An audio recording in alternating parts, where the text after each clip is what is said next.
ታሪካችን የሚጀምረው ቦን የተባለ እስረኛ እያስመለከተን ይጀምራል። በቦታውም የነበሩ አንዳንድ እስረኞች ቦን ለመደብደብ እየሄዱ ነው።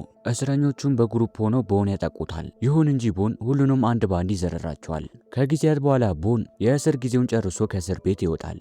በመቀጠልም ወደ ሎስ አንጀለስ ከተማ በመሄድ ታማራ የተባለች የቤት አከራይ ተገናኝቶ ቤቷን ታከራየዋለች። አከራያዋም ታማራ ምንም አይነት ግርግር እንደማትፈልግና ቤቱን ለመከራየት የእሷን ሕጎች መከተል እንዳለበት ተነግሯለች።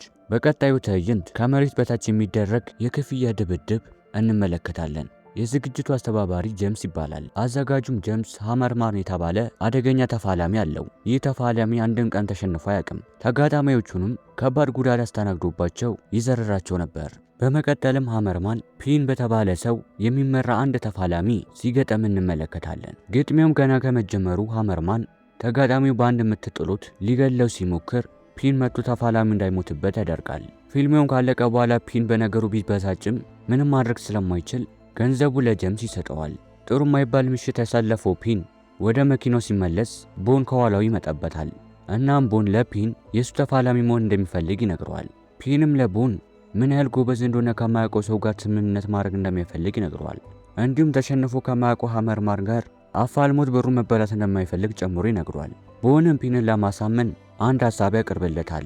ሐሳቡም የነበረው ፒን ወደ ፊልሙ እንዲያስገባውና ቦን ደግሞ አሸንፎ የሚያገኘውን ገንዘብ 20%ን ለመስጠት ነበር። ፒን የራሱን ገንዘብ ሰጥቶ የሚያፋልመው ከሆነ ደግሞ ቦን የሚያገኘውን 40% እንደሚሰጠው ሐሳቡን ያቀርብለታል። ፒንም ቦን ባመጣው ሐሳብ ተስማምተው አንድ ላይ መስራት ይጀምራሉ። ወደ ፊልሙም ቦታ በሄዱበት ሰዓት ጄምስን ከሴት ጓደኛው አንጀላ ጋር ሆኖ ያገኙታል። ጄምስም አንጀላና ቦን ሲተያዩ አንጀላን ወደሱ በማስጠጋት አንጀላ የሱ እንደሆነች ለቦን ይነግረዋል። ወዲያውኑም ጄምስ ለፒን አንድ ተጋጣሚ ያመጣለታል። ቦንም የመጀመሪያ ፊልሙ ከመጀመሩ ተፋላሚን ሁለት መቶ መጣል ቻለ። በዚህም በቦታው የነበሩትና ፒንን ማስገረም ቻለ። ከፊልሙ በኋላም ፒን እንደኮራበትና ከዚህ በኋላ አብሮ እንደሚሰሩ ይነግረዋል። ቦንም ወዲያው ከሃመርማን ጋር እንዲጋጠሙ እንዲያመቻችለት ይጠይቀዋል። በመንገዳቸው ላይም እያሉ ቦን ስለ አንጀላ ማሰብ ይጀምራል። ትንሽ ቆይቶም ስለሷ ፒንን ይጠይቀዋል። ፒንም ከሷ ጋር መቀራረብ እንደሌለበት ያስጠነቅቀዋል። ጨምሮም አንጀላ ከዚህ በፊት ሌላ ባል እንደነበራትና ጄምስም አንጀላን የራሱ ለማድረግ ስለፈለገ ባሏን ያለምንም ምክንያት የእድሜ ልክ እስራት እንዳሳሰረው ይነግረዋል። ከዛ ጊዜ ጀምሮም አንጀላ ከሱ ጋር መኖር እንደጀመረችና እርጉዝ የነበረች ቢሆንም ጄምስ ልጁ ስላልፈለገ እንድታስወርዶ እንዳደረጋት በዛም ምክንያትም አደንዛዥ እጾችን መጠቀም እንደጀመረች ተስፋ እንደቆረጠችና ጄምስን ብጠላውን ከሱ ማረቅ እንደማትችል ይነግረዋል። ትዕይንቱም ሲቀየር ጄምስ ከተለያዩ ሰዎች ጋር ውይይት ሲያደርግ እንመለከታለን። በመቀጠልም ጄምስ ጨካኝ መሆኑን በሚያሳይ ሁኔታ ከሚወያዩ ሰዎች አንዱ ሐሳቡን ስለተቃወመ በያዙ ሻሙላ ሲወጋጋው እንመለከታለን። ይህ በእንዲህ እንዳለ ቦን ሮቤርቶ ከተባለ ጎረቤቱ ጋር ቼዝ እየተጫወተ ጊዜው እንደሚያሳልፍ እንመለከታለን። በመቀጠልም ፒን ቦን ወደ ፊልም ቦታው ይወስደዋል። በዛም ምሽት ቦንን የገጠሙት ተፋላሚዎች ቦንን መዘረር አልቻሉም። ቦን በተለያዩ ምቶችና አስገራሚ የማስተርስ ብቃቱን በመጠቀም ተጋጣሚዎቹ ዘርሯቸዋል። ቦንም የገጠማቸው ሰዎች እንዳለ በማሸነፉ ስሙን ማግነኑንና የሱንና የፒንን ብዙ ሺህ ዶላሮችን ማስገኘት ቻለ። ምንም እንኳን ቦን ሁሉንም ቢያሸንፍም በየጊዜው ከባድ ልምምዶችን ያደርጋል። ምክንያቱም አሸናፊው ሃመርማንን ማሸነፍ ስለሚፈልግ ነበር። ምሽት ላይም ቦን ወደ ቤት ሲመለስ ታማራ ታገኘዋለች። ፊቱም ቆስሎ ስለነበረ ፊቱንም እያከመችለት የምታሳደገው ልጅ ጸባዩ እየተበላሸ እንደሆነ ትነግረዋለች። ቦንም ልጇ ስለሚወድ በነጋታው የተለያዩ የቴኳንዶ ስልጠናዎችን ይሰጠዋል። በሌላ በኩል ደግሞ ጄምስ አንድ ሴት ገጭቶ ሲገል በቦታውም የቦን ጎረቤት የሆነው ሮቤርቶ ሲመለከት እንመለከታለን። ይህ በእንዲህ እንዳለ ቦን ለረጅም ጊዜ ሲጠብቁ የነበረው ፊልም ይደርሳል። ግጥሚያው በሚጀመርበት ሰዓት ቦን እያሳየው የነበረው ብቃት ታዳሚዎችን ማስደመም ቻለ። በውድድሩም በጣም ይፈራው የነበረው ተፋላሚ ቦንን ማስቆም አልቻለም። እንደተለመደው ቦን በተለያዩ የካራቴ ምቶች በመጠቀም ተጋጣሚውን ማሸነፍ ቻለ። ይህንንም የተመለከተው ጄምስ በጣም ይደናገጣል። ለፒንም ያሸነፈውን ገንዘብ ይሰጠዋል። ቀጥሎም በቤቱ ፕሮግራም ስለሚያዘጋጅ እሱና ቦን እንዲገኙ ጋበዛቸው። ወደ ግብዣውን በሄዱበት ሰዓት ጄምስ ቦንን ጠርቶት ሶርቲን በተባሉ በጣም ሀብታምና ተጽዕኖ ፈጣሪ የሆኑ ሰዎች በዋነኝነትም ፍራንክሊን በተባለ ሰው የሚዘጋጅ ዓለም አቀፍ የፊልሚያ ውድድር እንዳለ ይነግረዋል። በሚቀጥለውም ትዕይንት ፕራይስ የተባለ የውድድሩን የምርጥ ጊዜ ተፋላሚ እንዲፋለሙ ሐሳብ ያቀርብለታል። ቦንም የቀረበለት ሐሳብ ቢስማማውም ጄምስን ብዙም ስለማያምነው ጥያቄውን ወዲያውኑ መቀበል አልፈለገም። በዚህም ምክንያት እንደሚያስብበት ይነግረዋል። ጄምስም የቦንን መልስ እንደሰማ አንጀላን ይጠራትና ቦንን በማማለል ጥያቄውን እንዲቀበል እንድታደርገው ይነግራታል። አንጀላና ቦንም አንድ ክላስ ውስጥ ብቻቸውን በተገናኙበት ሰዓት ቦን ከአንጀላ የቀድሞ ባሏ ዳኒ ጋር አንድ ክፍል ውስጥ ታስሮ እንደነበሩና የቅርቡ ጓደኛው እንደነበረ ይነግራታል። ቀጥሎም ባሏን ጄምስ ያስያዛቸውን እስረኞች ደብድበው እንደገደሉት ነገራት። አንጀላም የባሏ መሞት ከቦን ስትሰማ ታዝናለች። ቦንም ጄምስን ተገቢውን ቅጣት እንደሚቀጣውና እሷንም ከጄምስ ነፃ እንደሚያደርጋት እየነገራት ያጽናናታል። አንጀላም የቀድሞ ባሏ ዳኒ ከታሰረ በኋላ ልጅ እንደወለደችና ነገር ግን ልጇ ከሷ ጋር እንዳልሆነና የት እንዳለ እንደማታውቅ ትነግረዋለች። ቦንም የልጇን መገኛ እንደሚያውቅና በቅርቡ ከልጇ ጋር እንደሚያገናኛት ይነግራታል። ቀጥሎም አደንዛዥ እጽና መጠጦች መጠቀም እንድታቆም ካልሆነ ደግሞ ልጇን ለማሳደግ መብት እንደማይሰጣት ይነግራታል። ሙሉ እቅዱንም ከነገራት በኋላ ወደ ጄምስ ይሄዳሉ። ቦንም ጄምስ ያቀረበለት ስምምነት እንደሚያስብበት ይነግረዋል። በመቀጠልም ቦን አንጀላ ከሱሷ ነፃ ትሆናለች ብሎ በማሰብ አደንዛዥ እጽ ተጠቃሚዎች ወደሚያገግሙበት ቦታ ይወስዷታል።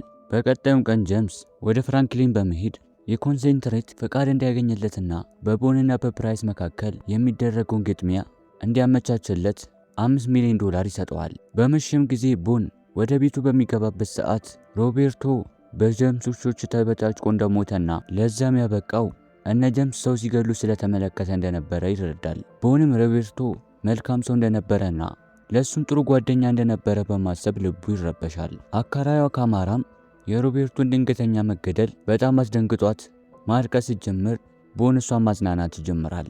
በሌላ በኩል ፒን በምሽት መዝናኛ ቦታ ሳለ ሀመርማር ወደ እሱ በመምጣት ቦን የት እንደሚገኝ እየጠየቀው እየደበደበ ማሰቃየት ይጀምራል። ይህንንም የሚያደርገው ቦንን አግኝቶት ለመበቀል ነበር። ሀመርማርም ፒንን ደብድቦ ለመግደል ሲል ቦን በድንገት መጥቶ ሀመርማርን ማጥቃት ይጀምራል። ቀጥሎም ጄምስ አቅርቦለት የነበረው ስምምነት ውድቅ ያደርገዋል። ጄምስም በዚህ በመናደድ ተፋላሚዎችን ፒንና ቦንን የገቡበት ገብተው እንዲይዟቸውና አንጀላን ደግሞ ከሱሰኞች ማገገሚያ ቦታ ይዟት እንዲመጡ ያዛቸዋል። ይህ በእንዲህ እንዳለ ቦን የጄምስን ጥያቄ ውድቅ ሲያደርግ እንደሚያሳደደው ቀድሞ ስለተረዳ ጄምስ የላካቸው ሰዎች ተዘጋጅቶ ይጠብቃቸዋል። በመጡም ጊዜ በቀላሉ ራሱን ተከላክሎ ያጠቃቸዋል። ጄምስም በሰማው ነገር በጣም ተበሳጭቶ ቦን ጋር በመደወል መደራደር እንደሚፈልግ ይነግረዋል። በመቀጠልም የሚገናኙበትን ቦታ ይልክለታል። ቦንም ወደ ተባለው ቦታ በመሄድ ወደ ፍራንክሊን የመኖሪያ ቤት ደረሰ። እዛም እነ ጄምስን ያገኛቸዋል። ጄምስም ፕራይስን እንዲፋለመው ቦን በድጋሚ ጠይቀዋል። በዛም ብዙ ገንዘብ እንደሚሸልምም ይነግረዋል። ጥያቄውን የማይቀበል ከሆነ ግን ፒንን፣ ጎረቤቱ ካማራና እንዲሁም አንጀላን እንደሚያስገድል ይነግረዋል። ቦንም ዳኒ የልብ ጓደኛው እንደነበረና የእሱንም ሞት እንደሚበቀልና አንጀላንም ነፃ አውጥቷት ከልጇ ጋር እንደሚያገናኛት ለጄምስ ይነግረዋል። ጄምስም የቦንን ንግግር ከሰማ በኋላ በጣም ይበሳጫል። በንዴትም እስካሁን የሰራቸውን ስራዎች መናዘዝ ይጀምራል። ጄምስን በሚያወራበት ሰዓት ቦን በድብቅ ቪዲዮ በመቅረጽ ወደ ፒን ስልክ እያስተላለፈ ነበር። ጄምስም የዳኒን ግድያ እንዳቀነባበረ ይናገራል። በውጭ በኩል ያለው ፒንም ከቦን የተላለፈለት የነበረውን ቪዲዮ ወደ ፖሊሶች መላክ ይጀምራል። በመቀጠልም ቦን በስምምነቱ መሰረት ከፕራይስ ጋር መፋለም ይጀምራል። ከብዙ ፊልሜ በኋላ ፕራይስ መሸነፍ ይጀምራል። ነገር ግን ቦን ሆን ብሎ እጅ መስጠት ይጀምራል። ጄምስም በቦን ድርጊት ተናዶ ሻሙላውን አንስቶ ቦንን ለማጥቃት ይነሳል። የፍራንክሊ ሰዎችም ሌላ ሻሙላ ለቦን ይሰጡታል። ብዙ ፊልሜም ካረጉ በኋላ ጄምስ ለቦን የሰነዘረውን ቢላ ቦን አቅጣጫውን አስቀይሮት የራሱን እጅ እንዲቆርጥ ያስደርገዋል። በፍጥነትም ጄምስን ሊያስሩ ከሚመጡ ፖሊሶች መሸሽ ይጀምራል። በቀጣዩ ቀን አንጀላ ከልጇ ጋር መገናኘት ችላለች። ይህ በእንዲህ እንዳለ ቦን ከጄምስ ጋር በነበረው ውጥንቅጥ ምክንያት አካራዋ ካማራ እንደምታባራው ነግራ የነበረው ቢሆንም አሁን ግን ሀሳቧን እንደቀየረችና መቆየት እንደሚችል ተነግሯለች። ቦን ግን እዚህ መቆየቱ ችግር ስለሚፈጥር ያቀረበችለትን ሀሳብ ውድቅ ያደርገዋል። በመቀጠልም በፖስታ ውስጥ ብዙ ገንዘብ ያስቀምጥላትና አንጀላ የማጋገሚያ ጊዜዋን ሲጨርስ ወደ እሷ በማምጣት እንድታኖራት ለካማራ ነግሯት ቤቱ ለቆ ይሄዳል። በመጨረሻም ከፒን ጋር ይገናኙና የሚሄድበት ቦታ እንዳለ ይነግረውና ተሰናብቶት ሲሄድ እያስመለከተን ፊልሙ ይጠናቀቃል።